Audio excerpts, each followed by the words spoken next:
हे आत्मा, सुन, तुझे आज वो ज्ञान मिलने वाला है जो तेरे जीवन का अंधकार काट देगा।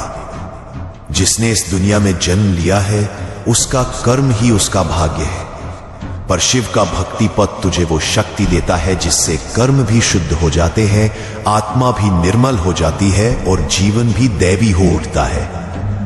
आज जो सुनेगा वो केवल शब्द नहीं होंगे, वो होंगे महादेव के वचन जो तेरी आत्मा के हर पाप, हर अशुद्धि को जला डालेंगे, जो तेरी सोई शक्ति को जगा देंगे, जो तुझे तेरे सच्चे स्वरूप शिव स्वरूप का दर्शन कराएंगे। तैयार हो जा, क्योंकि ये 10 शिव मार्ग तुझे पाप से पुण्य की ओर, अशांति से परम शांति की ओर और मृत्यु से शिवत्व की ओर ले जाने वाले हैं। प्रथम उपाय, सत्य वचन का संकल्प। जो जीव अपने वचनों में सत्य धारण करता है उसका मन, उसकी आत्मा, उसके कर्म सब शुद्ध हो जाते हैं। महादेव स्वयं ऐसे जीव पर कृपा करते हैं। झूठ, छल, कपट ये सब बंधन है, सत्य ही शिव है। हर सुबह शिवलिंग के सामने खड़े होकर ये संकल्प लो कि हे महादेव, मैं आज से केवल सत्य बोलूंगा, चाहे संसार मुझसे रुष्ट हो जाए। इस एक संकल्प से तेरे हजारों जन्मों का पाप जल जाएगा। द्वितीय उपाय, करुणा का विस्तार। करुणा वही है जिससे देवता भी देवता बने। जो करुणामय होता है वह किसी का बुरा नहीं चाहता, किसी का अहित नहीं सोचता। महादेव ने सर्पों को भी गले लगाया, भूतों को भी शरण दी।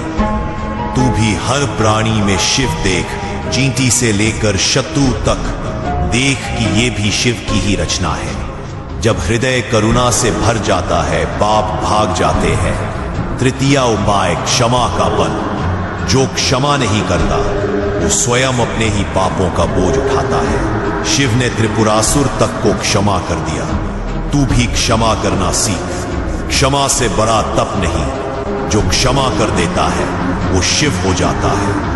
रात्रि में सोते समय आंखें बंद करके हर शत्रु को स्मरण कर कहना, मैं तुझे क्षमा करता हूं। कर्म शुद्ध हो जाएंगे। चतुर्थ उपाय, भक्ति का अमृत। सच्ची भक्ति वही है जिसमें निज स्वार्थ ना हो, न धन की कामना, न सुख की, न यश की, केवल महादेव के चरणों में लीनता। न मांगू स्वर्ग, न चाहूं मोक्ष, बस तेरा नाम रहे भोलेनाथ। जो इस भाव से जपेगा उसके पाप जलेंगे। ओम नमः शिवाय 108 बार मन ही मन जप। शिव स्वयं उसकी आत्मा में निवास करेंगे। पंचम उपाय, तप का तेज। शिव साधक वही है जो संयम में रहता है। संयम ही तप है। भोजन में, वाणी में, कामना में जो संयमी है वह तेजस्वी है।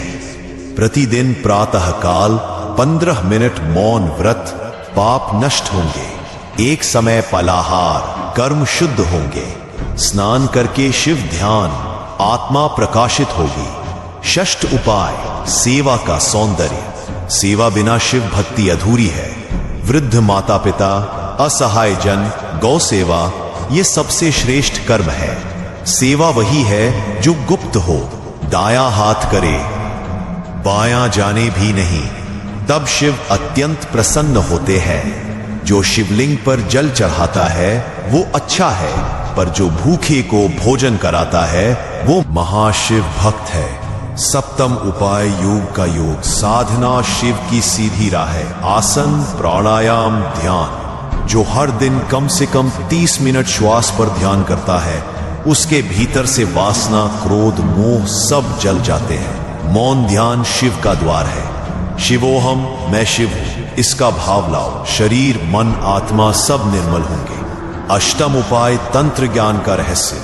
महादेव स्वयं आदिनाथ तंत्र के स्वामी है और तंत्र का सार यही है, अपने भीतर के तमस का नाश। ओम ह्रीम नमः शिवाय इस मंत्र का 21 दिन जप, भीतर की तमोगुणी वृत्तियां टूट जाएंगी। काम, क्रोध, लोभ जो तेरे कर्मों को दूषित करते हैं नष्ट हो जाएंगे। नवम उपाय, दान का धर्म। दान वही जो निर्मल हो।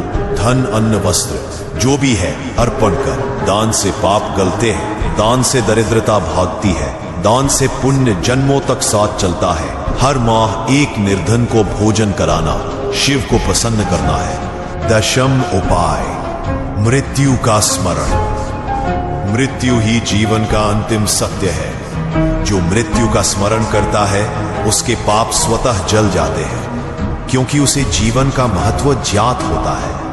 प्रत्येक रात्रि मृत्यु का ध्यान कर, शिव का स्मरण कर, मन निर्मल हो जाएगा। एक दिन मुझे भी जाना है, पर महादेव के नाम के साथ। यह भाव तुझे पापों से मुक्त करेगा।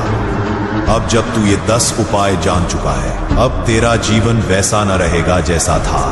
अब तू शिव मार्ग पर है। अब तेरी आत्मा शुद्ध है।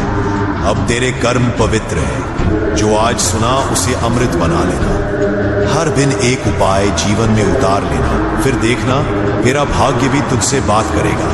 तेरा अंत भी मोक्ष का होगा और तेरी आत्मा भी बोलेगी शिवोहम। महादेव स्वयं तुझ पर प्रसन्न होंगे, अमर हो जाएगी। गरुड़ पुराण अध्याय 29। यमलोक की अंतिम परीक्षा, आत्मा का अंतिम निर्णय। मृत्यु एक अंत नहीं, वह एक दरवाजा है जिसे पार करने के बाद आत्मा अपने असली फैसले का सामना करती है। आत्मा जब सभी नरक यातनाओं से गुजर चुकी होती है तो वह एक ऐसे स्थान पर पहुंचती है जिसे कहा जाता है महायम सभा। यहां उसके समस्त कर्मों की अंतिम परीक्षा होती है। सामने बैठा है यमराज, न्याय का देवता, और बगल में है चित्रगुप्त, कर्मों का लेखा रखने वाला दिव्य साक्षी।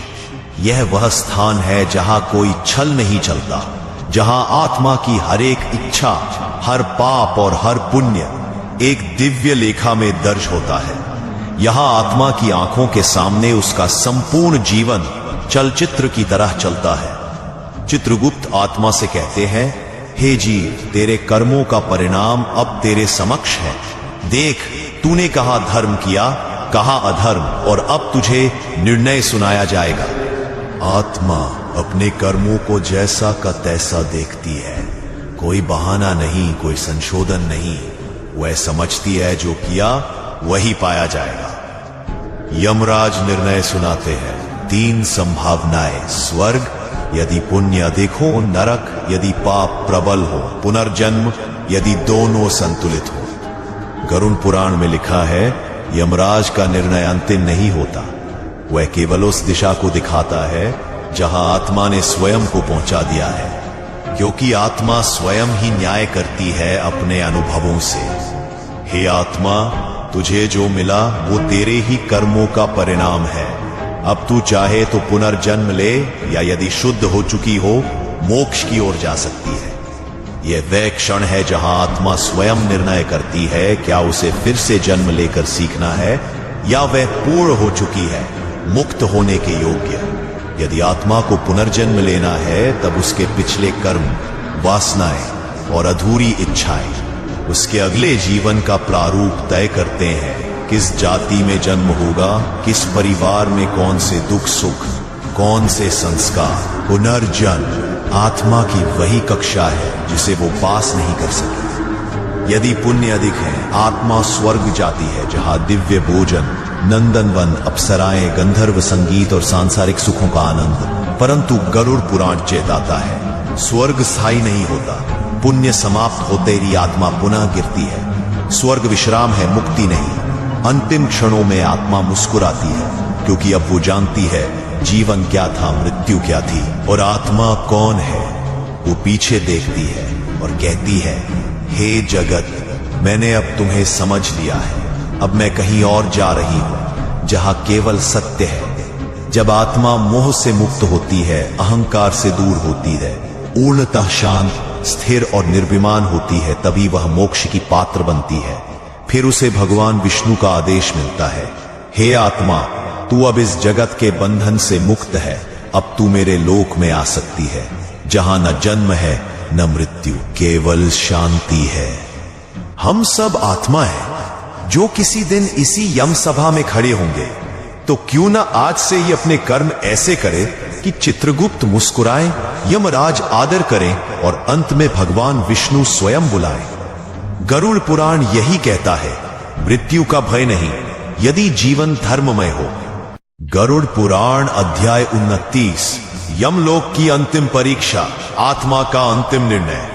मृत्यु एक अंत नहीं, वह एक दरवाजा है जिसे पार करने के बाद आत्मा अपने असली फैसले का सामना करती है। आत्मा जब सभी नरक यातनाओं से गुजर चुकी होती है तो वह एक ऐसे स्थान पर पहुंचती है जिसे कहा जाता है महायम सभा। यहां उसके